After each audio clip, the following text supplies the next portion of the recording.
ओम शांति। आज तारीख है 9 सितंबर 2020। आज की मुरली से मुख्य धारणा है लक्ष्मी नारायण है हमारी एम ऑब्जेक्ट। बाबा हमें ऐसे बना रहे हैं। योग बल के सिवाय तुम पावन बन नहीं सकते।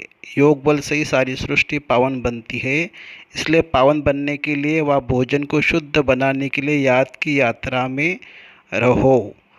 दूसरी पॉइंट है, बच्चों को अभी बाप जगा रहे हैं। ऐसा बाबा जो स्वर्ग का मालिक बनाते हैं कितना साधारण है। शुरू में बच्चियां जब बीमार पड़ती थी तो ये ब्रह्मा बाबा खुद उन्हों की सेवा करते थे। ये पारलोक की बाप है जो बेहद सुखधाम का तुमको मालिक बनाते हैं। बच्चों को दैवी गुण भी धारण करने हैं, सो भी बाप राय देते हैं। अभी सुनेंगे प्यारे बाप दादा की विस्तार से मुरली। मीठे बच्चे, हर बात में योग बल से काम लो। बाप से कुछ भी पूछने की बात नहीं है। तुम ईश्वरीय संतान हो, इसलिए कोई भी आसुरी काम न करो। प्रश्न, तुम्हारे इस योग बल की करामत क्या है? उत्तर, यही योग बल है जिससे तुम्हारी सब कर्मेंद्रियां वश हो जाती है।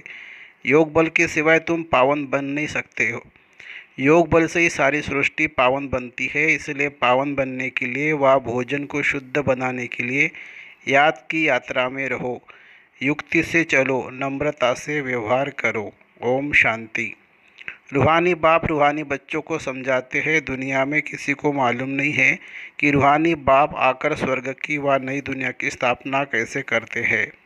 कोई भी नहीं जानते हैं। तुम बाप से कोई भी प्रकार की मांगनी नहीं कर सकते हो। बाप सब कुछ समझाते हैं, कुछ भी पूछने की दरकार नहीं रहती। सब कुछ आप ही समझाते रहते हैं।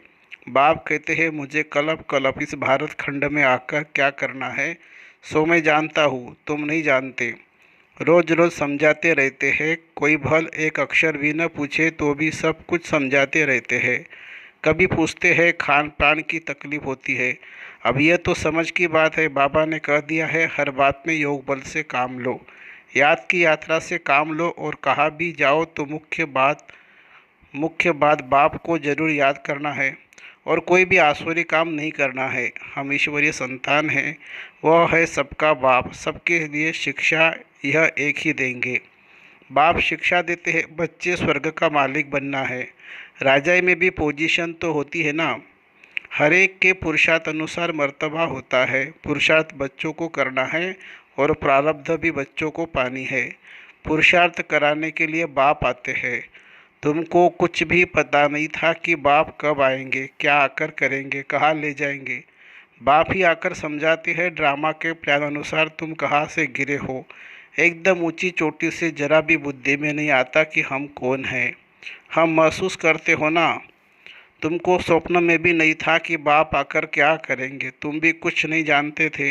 अब बाप मिला हुआ है तो समझते हो। ऐसे बाप के ऊपर तो न्यौछावर होना पड़े। जैसे पतिव्रती स्त्री जैसे पतिव्रता स्त्री होती है तो पति पर कितना न्यौछावर जाती है।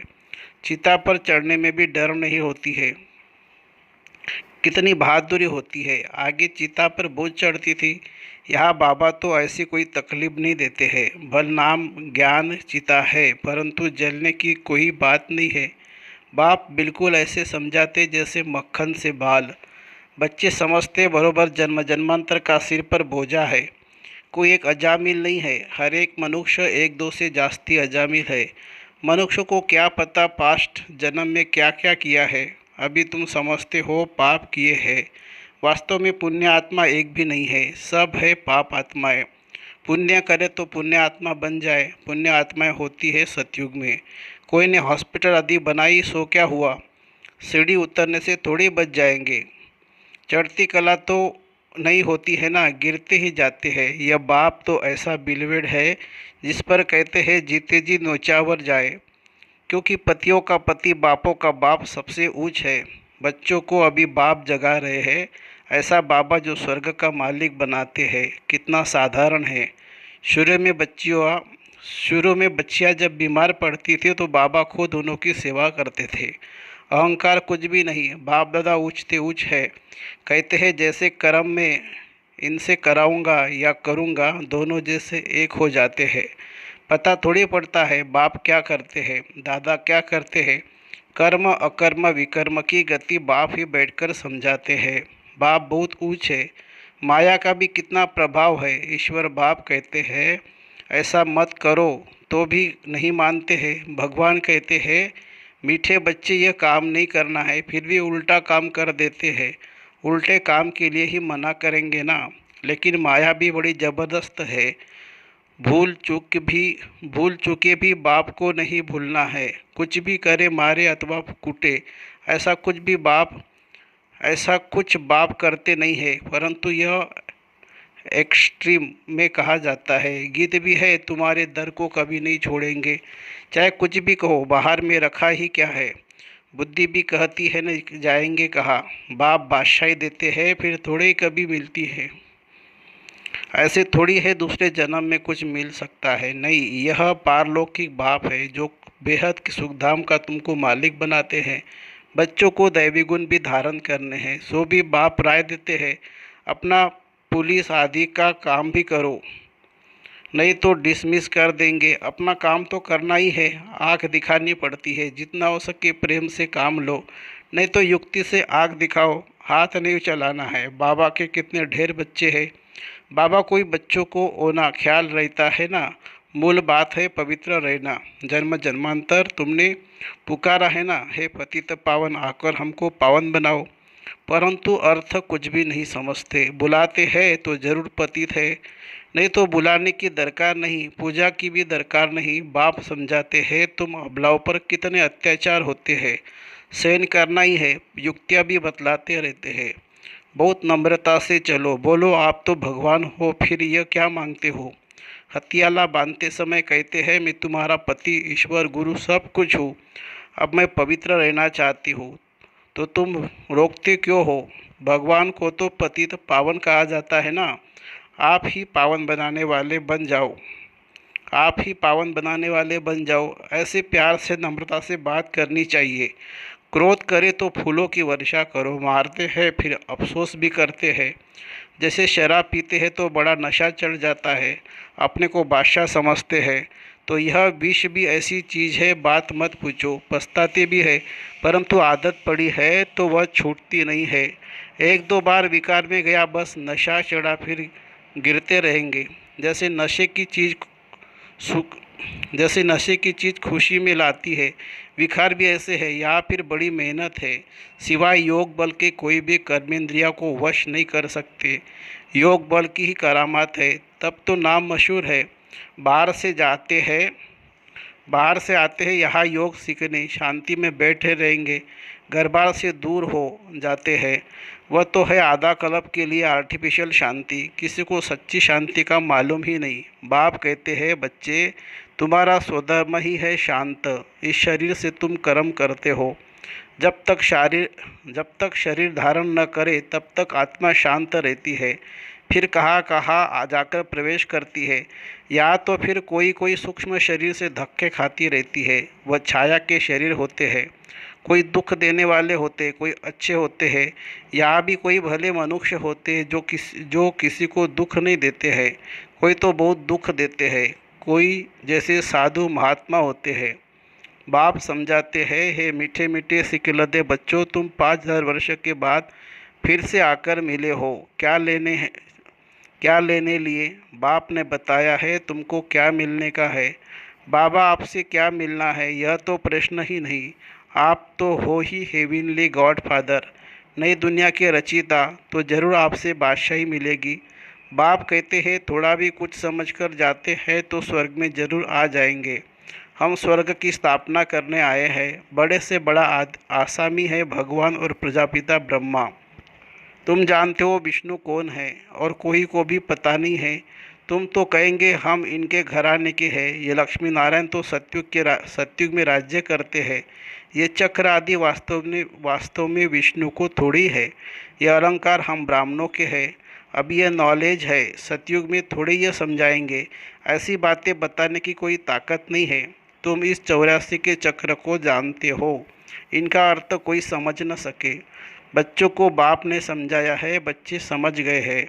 हमको तो यह अलंकार शोभते नहीं। हम अभी शिक्षा पा रहे हैं, पुरुषार्थ कर रहे हैं, फिर ऐसे बन जाएंगे। स्वदर्शन चक्र फिराते फिराते हम देवता बन जाएंगे। स्वदर्शन चक्र अर्थात रचिता और रचना के आदि मध्य अंत को जानना। सारी दुनिया में कोई भी यह समझा नहीं सकते कि यह सृष्टि का चक्र कैसे फिरता है। बाप कितना सहज कर समझाते हैं। इस चक्र की आयु इतनी बड़ी तो हो नहीं सकती। मनुष्य सृष्टि का ही समाचार सुनाया जाता है, इतनी मनुष्य है, ऐसे थोड़ी बताया जाता है कि कुछ है कितने हैं, मछलियाँ आदि कितनी है। मनुष्यों की ही बात है, तुमसे ही प्रश्न पूछते हैं। बाप सब कुछ बतलाते रहते हैं, सिर्फ उस पर पूरा ध्यान देना है। बाबा ने समझाया है, योग बल से तुम सृष्टि को पावन बनाते हो, तो क्या योग बल से खाना शुद्ध नहीं हो सकता है? अच्छा, तुम तो ऐसे बनो, फिर कोई को आप समान बनाते हो। अभी तुम बच्चे समझते हो कि बाप आया है स्वर्ग की बादशाही फिर से देने, तो इनको रिफ्यूज नहीं करना है। विश्व की बादशाही रिफ्यूज की तो ख़त्म, फिर रिफ्यूज किचड़े के डिब्बे में जाकर पड़ेंगे। ये सारी दुनिया है किचड़ा, तो इनको रिफ्यूज ही कहेंगे। दुनिया का हाल देखो क्या है। तुम तो जानते हो हम विश्व के मालिक बनते हैं। ये किसी को पता नहीं कि सतयुग में एक ही राज्य था। मानेंगे नहीं, अपना घमंड रहता है, तो फिर जरा भी सुनते नहीं है। कह देते हैं यह सब आपकी कल्पना है, कल्पना से ही यह शरीर आदि बना हुआ है। अर्थ कुछ नहीं समझते, बस यह ईश्वर की कल्पना है। ईश्वर जो चाहे सो बनते हैं, उनका यह खेल है। ऐसी बातें करते हैं, बात मत पूछो। अभी तुम बच्चे जानते हो बाबा आया हुआ है। बुढ़िया भी कहती है बाबा हर 5000 वर्ष के बाद हम आपसे स्वर्ग का वर्षा लेते हैं। हम अभी आए हैं स्वर्ग की राजाई लेने। तुम जानते हो कि सभी एक्टर्स का अपना पार्ट है, एक का पार्ट न मिले दूसरे से। तुम फिर इसी ही नाम रूप में आकर इसी समय बाप से वर्षा लेने का पुरुषार्थ करेंगे। कितनी अथाह कमाई है। भल बाबा कहते हैं थोड़ा भी सुना है तो स्वर्ग में आ जाएंगे, परंतु हर एक मनुष्य पुरुषार्थ तो उच्च बनने का ही करते हैं ना, तो पुरुषार्थ है फर्स्ट। अच्छा, मीठे मीठे सिकिलदे बच्चों प्रति माता पिता बाप दादा का याद प्यार और गुड मॉर्निंग। रूहानी बाप की रूहानी बच्चों को नमस्ते। धारणा के लिए मुख्य सार। जैसे बाबा बच्चों की सेवा करते हैं, कोई अहंकार नहीं, ऐसे फॉलो करना है। बाप की श्रीमत पर चलकर विश्व की बादशाही लेनी है, रिफ्यूज नहीं करनी है। दूसरा, बापों का बाप पतियों का पति जो सबसे ऊंच है, बिलवेड है, उस पर जीते जी न्योछावर जाना है। ज्ञान चिता पर बैठना है, कभी भूले चुके भी बाप को भूल उल्टा काम नहीं करना है। वरदान। मास्टर ज्ञान सूर्य, मास्टर ज्ञान सागर बन ज्ञान की गहराई में जाने वाले अनुभव रूपी रत्नों से संपन्न भव। जो बच्चे ज्ञान की गहराई में जाते हैं वे अनुभव रूपी रत्नों से संपन्न बनते हैं। एक है ज्ञान सुनाना, एक है ज्ञान सुनना और सुनाना। दूसरा है अनुभवी मूर्त बनना। अनुभवी सदा अविनाशी और निर्विघ्न रहते हैं, उन्हें कोई भी हिला नहीं सकता। अनुभवी के आगे माया की कोई भी कोशिश सफल नहीं होती। अनुभवी कभी धोखा नहीं खा सकते। इसलिए अनुभव को बढ़ाते हुए हर गुण के अनुभवी मूर्त बनो। मनन शक्ति द्वारा शुद्ध संकल्पों का स्टॉक जमा करो। स्लोगन है, फरिश्ता वह है जो देह के सूक्ष्म अभिमान के संबंध से भी न्यारा है। फरिश्ता वह है जो देह के सूक्ष्म अभिमान के संबंध से भी न्यारा है। अच्छा, ओम शांति शांति शांति। शुक्रिया बाबा, शुक्रिया। Thank you Baba, thank you.